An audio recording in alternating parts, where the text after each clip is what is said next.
इस वीडियो में आपको मैं इंश्योरेंस क्लेम के बारे में पूरी जानकारी देने वाला हूं, जैसे कि इंश्योरेंस क्लेम में कितना टाइम लगेगा, कौन कौन सा डॉक्यूमेंट लगेगा और उसका क्या क्या प्रोसेस होगा, कौन कौन सा कागज हमको कहाँ कहाँ पे सबमिट करना होगा, वो सारा का सारा जानकारी मैं इस वीडियो में देने वाला हूँ। तो इस वीडियो को आप ध्यान से देखिएगा ताकि आपको भी इंश्योरेंस क्लेम करने में कोई भी परेशानी ना हो। तो चलिए हम वीडियो में आगे बढ़ते हैं। तो सबसे पहले मैं आपको बता देता हूँ कि जो इंश्योरेंस क्लेम का जो प्रोसेस है, मैं वो प्रोसेस बताने वाला हूँ एक्सीडेंटल केस में। अगर आपका एक्सीडेंट हुआ है तो अब आपको कौन कौन सा डॉक्यूमेंट लगेगा, मैं केवल एक्सीडेंटल केस का बताने वाला हूँ। अगर आपको किसी और केस के बारे में जानना है, जैसे कि चोरी हो गया, जैसे कि जल गया, तो उसका क्लेम के बारे में अगर आपको जानना है, नीचे कमेंट सेक्शन में पूछ सकते हैं, मैं उसके लिए भी एक वीडियो डाल दूंगा या फिर कमेंट सेक्शन में आपको बता दूंगा कौन कौन सा डॉक्यूमेंट लगेगा। अगर आपका गाड़ी का एक्सीडेंट हुआ है तो सबसे पहले आपको उसको रिपेयर शॉप में पहुंचाना होगा, उसका सर्विस सेंटर में पहुंचाना होगा, और गैराज में जाने के बाद आपको जो भी इंश्योरेंस कंपनी है उसको आपको इन्फॉर्म करना होगा कि मेरा गाड़ी जो एक्सीडेंट हो गया उसको मुझे इंश्योरेंस क्लेम करना है। और बहुत बार ऐसा होता है वो जो कंपनी का ऑफिस है वो सिटी में नहीं होता है, तो आपको सारा काम ऑनलाइन ही करना होता है। वो ऑनलाइन ही आपको सारा डॉक्यूमेंट भेजते हैं, जो फॉर्म है वो फिल करके आपको जमा करना होता है, ऑनलाइन ही भेजना होता है। और जो आप कंपनी का इंश्योरेंस लेकर रखे हैं,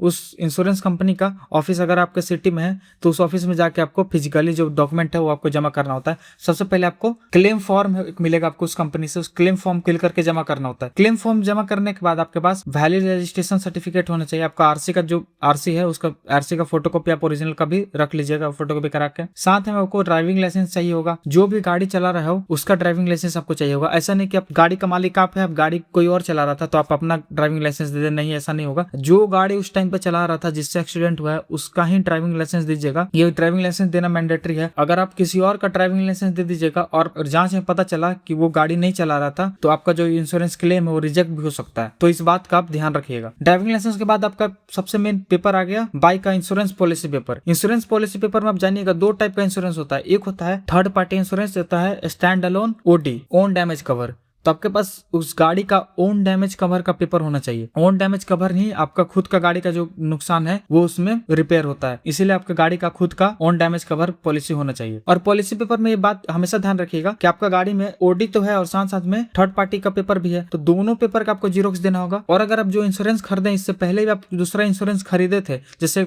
आपका गाड़ी 4 साल पुराना हो गया, एक इंश्योरेंस तो एक स्टैंड अलोन ओडी बस 1 साल ही रहता है वैलिडेट, तब उससे पहले 2-3 और ओडी खरीदे होंगे, 3 ओडी खरीदे होंगे। इससे पहले वाला जो आप ओडी खरीदे थे, जो इंश्योरेंस खरीदे थे, उस इंश्योरेंस का भी पेपर उसमें साथ में लगा कर आपको देना पड़ेगा। एक और सबसे मेन डिटेल जो आदमी यहाँ पे चूक जाता है वो डिटेल ये है कि अगर आप एक इंश्योरेंस से लेने में दूसरा इंश्योरेंस में अगर आपके बीच में गैप पड़ गया हो, जैसे कि पहला इंश्योरेंस 10 दिसंबर 2025 को खत्म हो रहा था, उस दिन एक्सपायर कर रहा था, और आप जो दूसरा इंश्योरेंस खरीदे वो खरीदे आप जनवरी में 2026 में 2 जनवरी या 5 जनवरी को, बीच में आपका 15-20 दिन का गैप हो गया, तो उसका आपको गैप सर्टिफिकेट बना के आपको देना पड़ेगा, तभी आपका इंश्योरेंस जो है वो क्लेम हो पाएगा। उसके बाद आपको अपना गाड़ी का पीयूसी सर्टिफिकेट देना होगा, आपका वैलिड पीयूसी रहना चाहिए गाड़ी का। उसके बाद आपको आइडेंटिटी प्रूफ देना होगा, आपको अपना पैन कार्ड, आधार कार्ड और सारा डॉक्यूमेंट आपको यहाँ पे देना पड़ेगा। और आइडेंटिटी प्रूफ देने के बाद आपको गाड़ी का अपना एविडेंस देना होगा। अगर आपका गाड़ी का एक्सीडेंट हुआ तो एक्सीडेंट का फोटो देना होगा, और अगर आप गाड़ी का एक्सीडेंट हुआ है उसमें कोई एफआईआर हुआ है, कोई पुलिस केस है, तो उस पुलिस केस का एफआईआर का कॉपी भी आपको वहाँ पे जाकर जमा करना होगा। वो बहुत मैंडेटरी चीज है अगर हुआ है तो। अगर नहीं हुआ है तो कोई भी प्रॉब्लम नहीं है, कोई एफआईआर नहीं हुआ तो कोई प्रॉब्लम नहीं है। और डैमेज का जो फोटो वीडियो आप बना के दीजिएगा गाड़ी के एक्सीडेंट का डैमेज का, उसके साथ साथ में आपको एक रिटेन कोटेशन देना होगा आपको गैरेज से, जो भी ऑथराइज्ड गैरेज है। जैसे टीवीएस में गया तो टीवीएस वाला एक कोटेशन बना के देगा कि ये चीज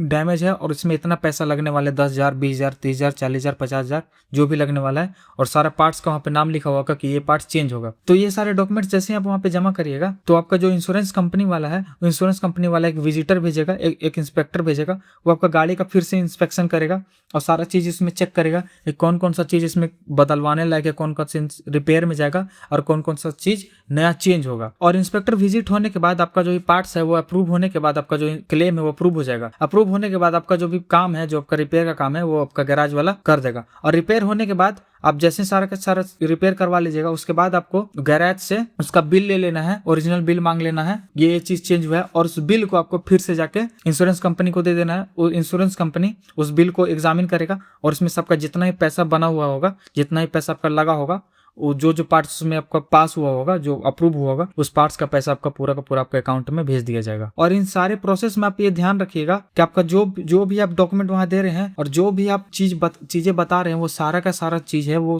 आप सही सही बताइएगा, इन्फॉर्मेशन सही दीजिएगा। नहीं तो अगर इंश्योरेंस कंपनी को कहीं से भी थोड़ा सा भी शक हो गया कि वो जो आप जो भी क्लेम बता रहे हैं, जो भी बता रहे हैं कि को कैसा कैसा घटना हुआ था, अगर उसमें कोई भी अगर उसको लगा कि कोई प्रॉब्लम है या सामने वाला झूठ बोल रहा है, तो आपको जो इंश्योरेंस है वो क्लेम है वो रिजेक्ट हो सकता है और आपको परेशानी भी हो सकता है। तो ये था पूरा डॉक्यूमेंट और प्रोसेस का जानकारी कि आपको कैसे कैसे इंश्योरेंस को क्लेम करवाना है, आपका गाड़ी का इंश्योरेंस को, एक्सीडेंट का इंश्योरेंस को कैसे क्लेम कराना है। तो मैं ये उम्मीद करता हूँ कि इस वीडियो को देखने के बाद आपको काफी मदद हुआ होगा और आपको ये पता चला होगा कि आपको इंश्योरेंस को क्लेम कराने में कौन कौन सा डॉक्यूमेंट का जरूरत पड़ता है। तो अगर आपको ये वीडियो कहीं से भी इन्फॉर्मेटिव लगा होगा तो प्लीज इस वीडियो को लाइक कर दीजिएगा, शेयर कर दीजिएगा और चैनल को सब्सक्राइब करना बिल्कुल मत भूलिएगा। तब तक के लिए धन्यवाद।